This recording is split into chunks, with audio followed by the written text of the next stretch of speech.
Kingdom Hearts 1 is one of my favorite games of all time and is definitely my most played game in the series, and it's a very strong start for what I consider to be one of the best franchises ever made.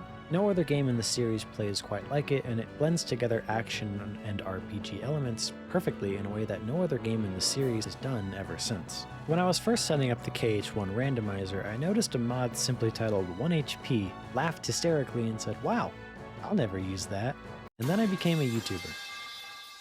Perfectly balanced as all things should be, the dark thoughts took over, and that's how we ended up here. Starting with Dive to the Heart, I decided to pick the staff since magic is a very powerful resource in any playthrough, even without the quirks of EXP0, and the extra bar of MP helps out across all parts of the game.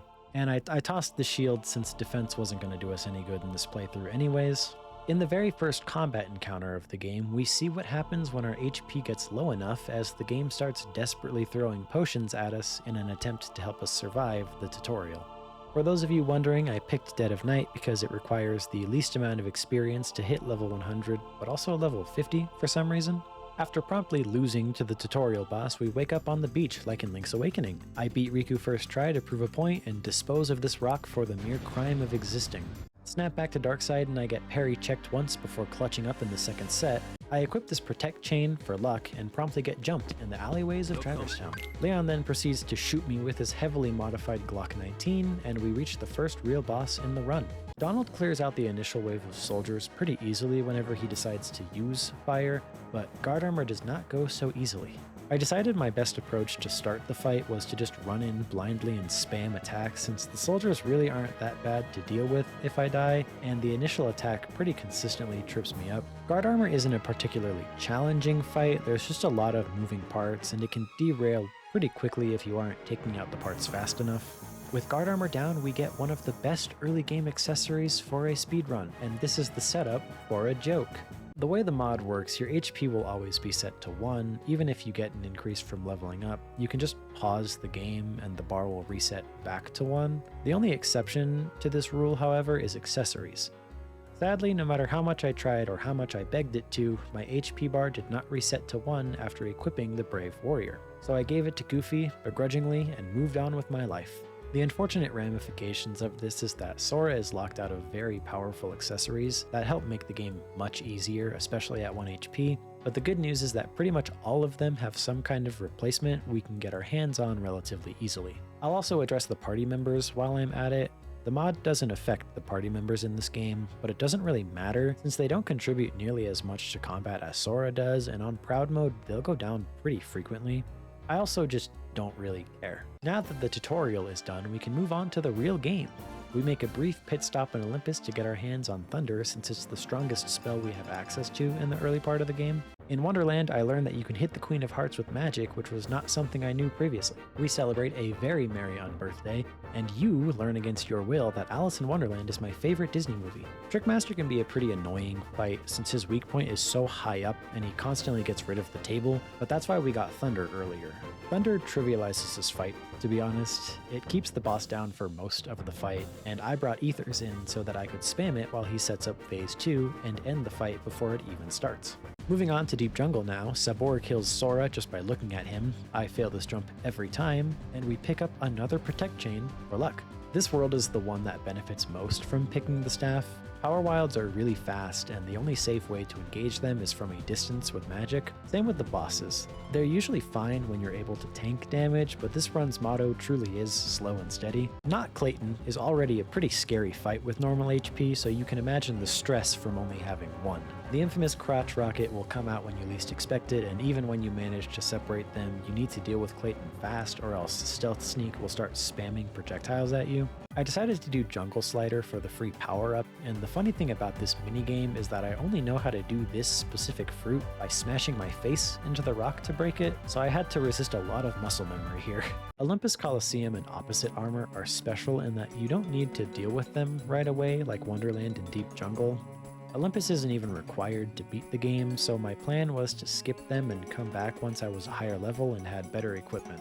And this plan was working pretty well. Simba cleans up the first big forced fight of Agrabah pretty well, and I thought I'd pick up the levels as I went. This was until I hit Hot Centipede. This fight is not good. Even for a normal playthrough, it's tough, but I was not. I could not be prepared for what I had to deal with when that fight started. Lots of things are going on in this fight. Pot spiders are constantly yeeting themselves at you with reckless abandon, and on top of this, the boss is able to manifest damage upon you like this is the Wild West. So after multiple failed attempts and crushed dreams, I decided I was better off doing Olympus now in preparation for my sleep paralysis demon. This honestly wasn't much better. Olympus is a gauntlet of battles against a bunch of smaller enemies, and this is a recipe for disaster with 1 HP, since you can get sniped from downtown by any enemy not actively on your screen in the moment.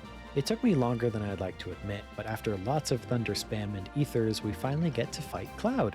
Also, in case you're wondering, HP ups don't reset until after a Coliseum game ends, I've discovered. Cerberus doesn't give us much trouble since we can ride the doggy to avoid the DM, and we have enough ethers to fight a medium-sized army.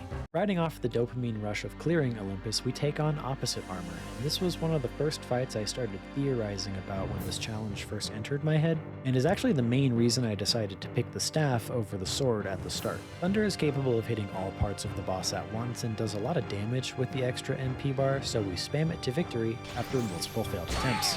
Back to my sleep paralysis demon and spending an entire recording session in Agrabah. I tried a lot of things during this fight. I thought Sonic Blade would be my savior here, but it wasn't. Over the course of this fight, I started realizing that this game was definitely designed around you getting hit, and finishing some of these fights ultimately came down to whether or not the boss wanted to win. Eventually, I remembered my party members had item slots since I don't usually interact with those unless I'm stealing ethers from them, and I loaded my entire party with ethers. Exposing Pot Centipede to nuclear fusion was a nice way to start my day, but the show must go on. I shed a single tear for Ray of Light, my beloved, and found myself fighting a boss that was somehow worse than Pot Centipede. Tigerhead is absolutely the hardest boss in the game, and I will die on that hill. The projectiles he spawns are already overwhelming enough, but in his second phase, he starts moving you into them while you're trying to damage him, and that's just diabolical. On top of that though, the enemies that spawn once again jump scare you with spontaneous death, and the fight is just overall very inconsistent. My working strategy here was to buy an obsidian ring to make up for the brave warrior, and to load Goofy up with ethers to help me get safe damage in, while Aladdin spammed mega potions to keep them both alive. At the end of the day though, it did just come down to luck, and Tigerhead letting me move on with my life. The rest of Agrabah's boss fights are insultingly easy compared to those last two. Jafar is really easy to dodge and leaves himself wide open for damage if you stagger him with magic in his first phase, and Genie Jafar is manageable as long as you're just keeping an eye on him. So it's now time to run away from Agrabah and never look back. After clearing Agrabah, we can unlock the Synthesis Shop, and the item we're going to make is the Magic Armlet. This will be replacing the Ray of Light in this run, but it's also just really good to make in a normal run. It's really cheap to make as all the materials you need can be obtained from the hotel, and magic is really strong in the mid-game, so the extra MP bar is well worth it. Monstro is a really short world when you know where to go, and it's usually the place where you start to notice your damage increase. The boss is also pretty easy because you can stunlock him by chaining very precise air combos. Halloween Town is next, and this is one of my favorite worlds in the series. Magic deals with the little enemies perfectly well, and it's also comically good against the trio fight. If you've never fought Lock, Shock, and Barrel this way before, I highly encourage it at least once. Now, Oogie Boogie is a character that has traumatized every KH player in some way, and is one of the fights I would have dreaded for this run if we weren't playing on Proud Mode. This is the first and only use of EXP 0 in this run, and I'll explain more about that later. But for this fight, we get damage storage off of one of the Heartless at the start and summon Genie to vaporize Oogie. This strategy has effectively healed my childhood trauma, and I will never fight Oogie Boogie another way. Oogie Boogie's Phase 2 is actually one of my favorite parts of KH1, but in this challenge it's sadly Tigerhead all over again. The strategy is simple in theory: destroy one glob and get the rest down to a few hits before doing a victory lap to finish up the fight. In execution, however, it is suffering. It really is just because of the projectiles in this fight. They have absurdly good tracking at the worst times and can spawn in your face while you're attacking a glob, but the enemies that spawn partway through the fight also trip me up a lot. Another big thing was just the simple task of climbing the boss. The platforming in this game is not its strong point, but it's definitely accentuated by only having 1 HP. Thankfully, I didn't spend nearly as much time on this boss as Pot Centipede or Tigerhead, but it definitely had potential to get that way. I decided to head to Neverland next and save Atlantica for last, to be cheeky and funny. Anti-Sora is another infamous boss that gave most players a hard time on their first playthrough and is another example of why EXP0 is busted. Sadly, I must now elaborate as to why I only used it on Oogie Boogie. EXP0 has a few hidden properties, such as damage storage, where when you perform a combo finisher on a boss, the damage multiplier of the finisher will apply to all of your spells and summons until you perform another attack. But another property it has is one-shot protection. As long as Sora is at full HP, he can never be one-shot, and I really didn't think this mechanic was going to be so literal. While I was trying, and embarrassingly, failing to fight Anti-Sora, I got hit and didn't die, and this confused me greatly. So when I went to test it more, I remembered about the one-shot protection and the mystery was solved. Since Sora only has 1 HP, he's constantly at max HP, which means he can't ever die. This was a painful realization, and I spent the next few worlds deliberating on whether I should ban it or not. I tried to honor system it with the soft reset mod, since I can see when I get hit and treat it like a death. But then my soft reset mod stopped working, and I just decided to ban it in the end. Which was pretty bad, because a lot of my endgame strategies revolved around EXP0 and damage storage, but I was able to defeat Anti-Sora without EXP0, and it only took a little bit of luck. During the Heartless fight, I fumbled the Simba strat, but if there's one thing I'm good at, it's floundering through to victory. Thankfully, Hook has a pretty easy loop you can lock him in. If you take out the Heartless at the start of the fight and cast Thunder when he tries to summon a new one, you can consistently get a combo in before casting another Thunder and repeating the loop. You can also use Stop here, but I've never had much luck with it, so I didn't use it here. Now to Atlantica, the most hated world that's really not that bad.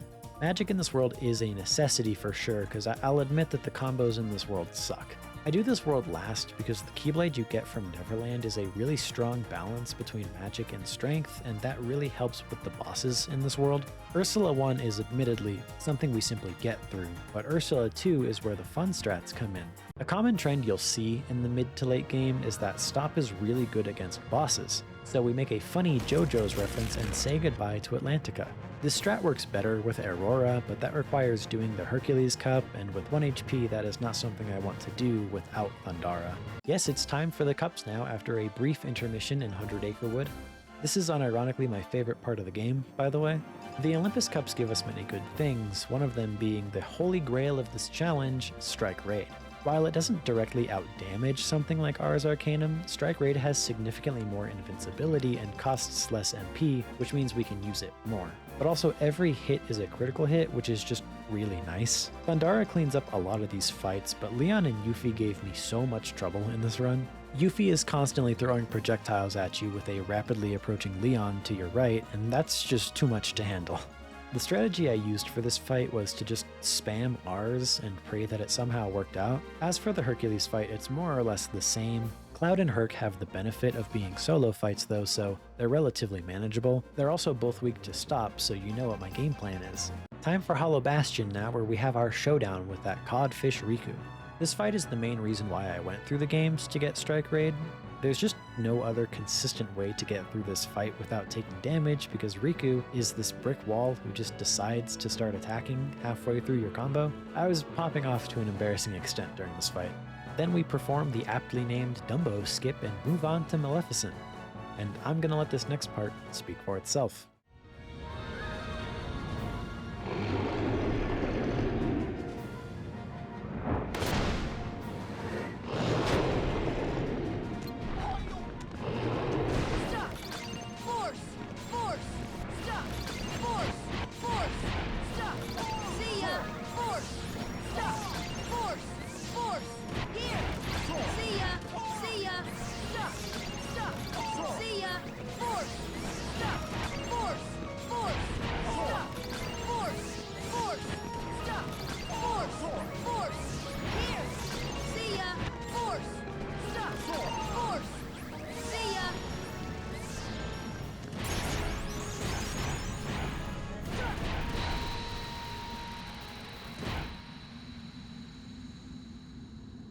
Riku Ansem is the source of all 2000s kids' anxiety, but is very allergic to Ars Arcanum. Sadly, I seemed to forget that even a light breeze was enough to kill Sora in this playthrough, but eventually I wised up, and Strike Raid brought it home. You can also loop him in his second phase with some precise air combos, but I couldn't seem to make it work when it mattered most. Cool bug facts. Did you know that the Shadow has a camp menu animation?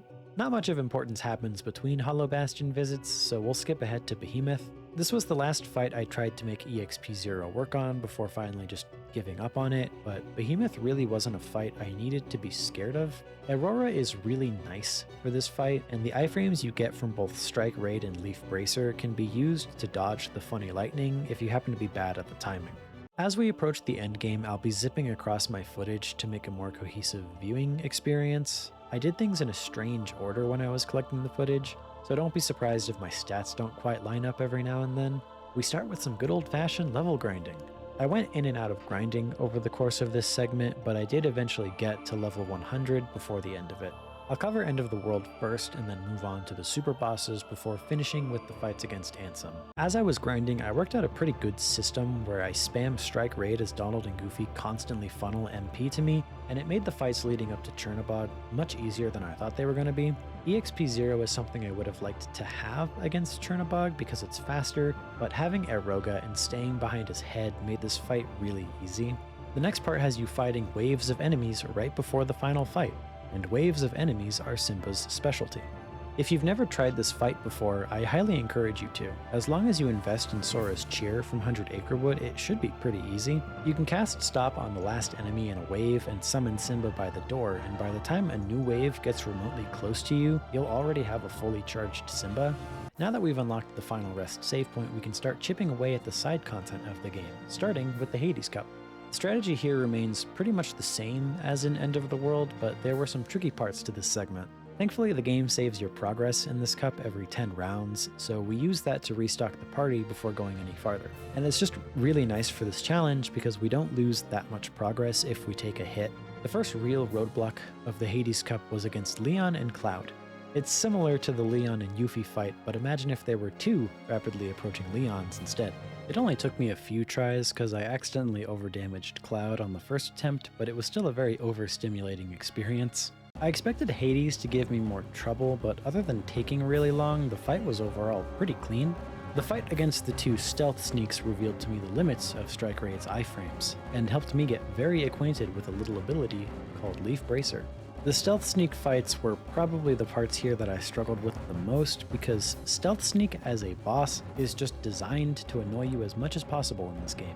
Once I made it past my new sleep paralysis demons, it was on to Rock Titan, and I was really scared of losing here because I knew where I was going if I did. Thankfully, Rock Titan is pretty slow and Strike Raid's iframes are more than enough to get through the fight, so we take our W and foreshadow what is yet to come in Olympus. I decided it would be in my best interest to fight Kurt Zisa next because I'm really good at forgetting my Kurt Zisa related drama. EXP0 makes pretty quick work of this boss, but sadly, that is not how this story goes.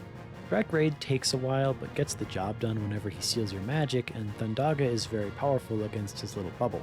Eroga also has the ability to deflect his bite attack he does when you start attacking his head, and it just lets you focus on damaging him as much as possible. I don't know how I managed it, but somehow I managed to squeak out a victory against him, and I'll take it.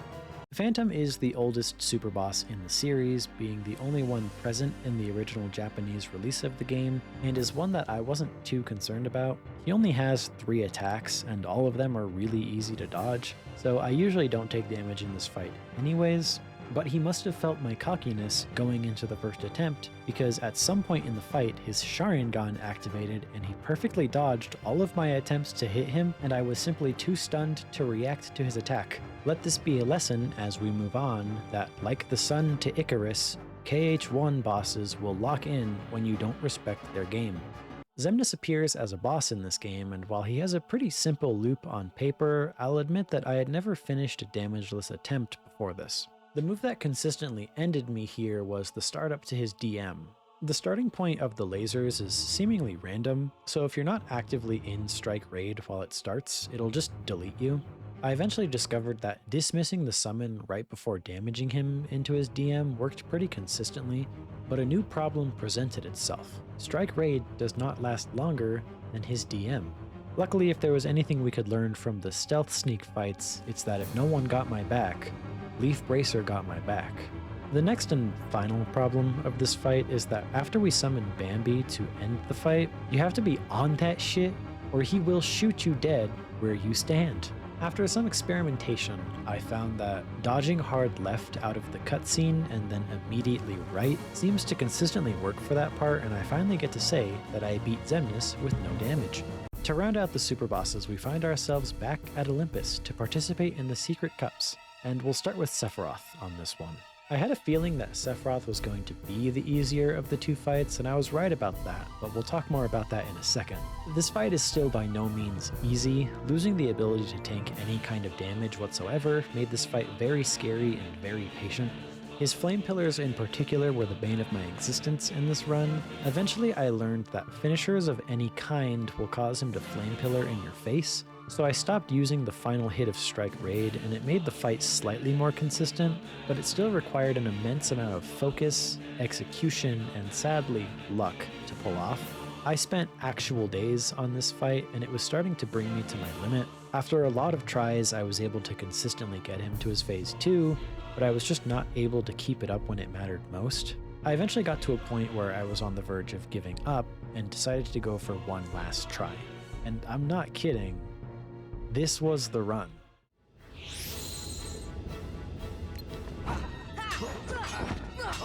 Let's go!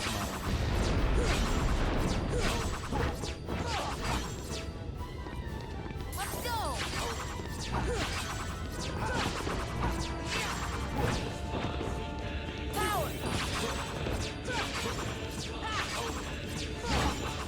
Power!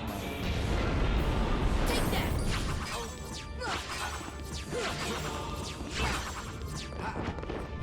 Take that!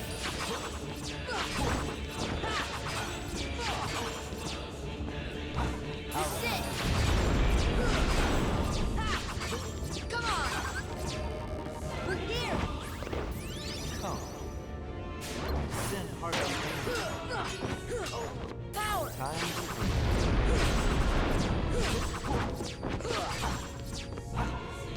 Let's go! Come on! time Take that!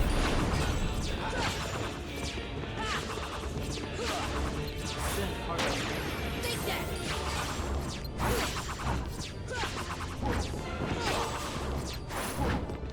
This is it! time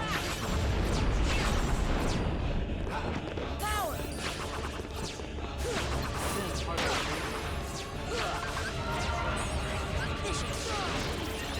Take that!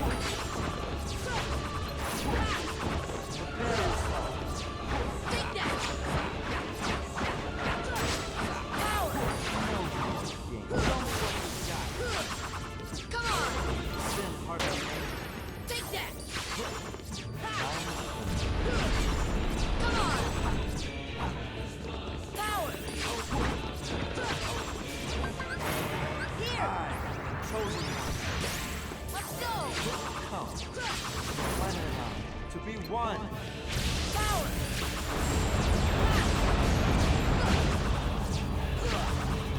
Take that! Heal! Take that! What? Come on! Condition! That is true power. This is it! Take that! Take that! Come.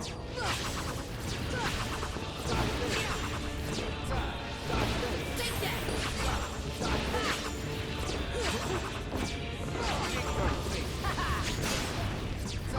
Time This is it! kick your face. This is it! Kick your face. Planet.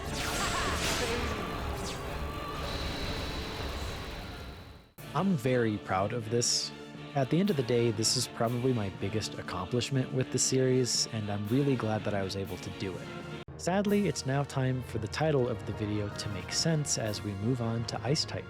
I dabbled with Ice Titan a little bit after finishing the Hades Cup, and decided after that experience to save it for last. Ice Titan has never been my best fight in this game, but only having 1 HP really didn't help that. I spent about 2 hours trying to beat this fight and even slapped on EXP 0 to do some experimenting off camera, but ultimately came to the conclusion that I didn't have the time, patience, or skill needed to beat this fight. There's just simply too much to pay attention to in this fight. I know it's possible because I watched multiple people do it while I was researching it. I'm just not that guy, sadly. So Ice Titan counts as a loss, and we solemnly move on to the Ansem fights. I was unsure how to feel about Ansem 1 because I couldn't remember if Eroga deflects his little discs, but the good news is that it does, and the fight goes relatively painless. We then fight Darkseid again, and it's really genius of them to put this fight here because it really helps show just how much you've grown throughout the game. Ansem 2 is pretty similar to the first fight, though it did give me much more trouble than it should have. Eroga is really good here because it deflects his charge attack and overall deals the most consistent damage throughout the endgame, but sadly I don't think I realized that here. Ansem 3 is the part of the run where we really start to feel the lack of EXP 0, so much more than I think you realize. It's already pretty tough to attack Ansem in this phase without taking damage, and the strategy I ended up using was the embodiment of slow and steady. And then something terrible happened. Sadly, this fight does not have a happy ending. The day is not saved and victory is not achieved. As you get Ansem down to his last few health bars, he hits us with his DM. Foolishly, I assumed it would end and I would be given an opportunity to get some damage in when it was over. But sadly, this was not the case. Ansem has employed the full strategy of play lame, win game, and if you let him start his DM, he will proceed to spam it until you are dead. When I watched other no damage attempts of this fight, I noticed all of them using EXP 0 to end the fight before he gets his DM out, and this leads me to believe that this fight is impossible without damage storage. If it is possible, then I just don't have the patience required to do it at this point. After a certain point, this challenge gradually became less and less fun, and if it's not fun anymore, then there's no point. Losing EXP 0 was a big hit I wasn't expecting because I was going to use it for this fight in my original plan. And it's even more frustrating because I know that if I could get past this one fight, then the others wouldn't be so bad. But sadly, I know my limits, and this is merely the story of how I almost beat Kingdom Hearts 1 with 1 HP. As usual, I'll put the full recordings on my Vods channel if you want to see those, and the link will be in the description. If you liked this journey, then consider subscribing. It really helps, and I hope you have a great rest of your day. This is an emergency addendum to the script. While in an attempt to get more footage that I didn't have for this last segment, I did it. It was a very patient experience, and I'll never do it again. I wasn't even expecting to do it. I just kind of decided, you know what, I'll try for an hour, and that was it. Something I thought was impossible was actually just really tedious and annoying. That wasn't wrong either. Everything else was really easy. The mob fights were clean. Eroga guaranteed most of the fight was easy. The head was kind of annoying because he just spawns lightning above you, but even that was done in like 5 minutes. It was almost insulting how quickly Ansem died in this last phase, but I was already expecting that. He just leaves himself open to damage in that part of the fight so much. Also, keep in mind, I am currently in the process of putting this video together, like in Resolve. So, you know, don't let your dreams be dreams, kids. Addendum over. Thank you for watching. Subscribe, and no, I will not fight Ice Titan.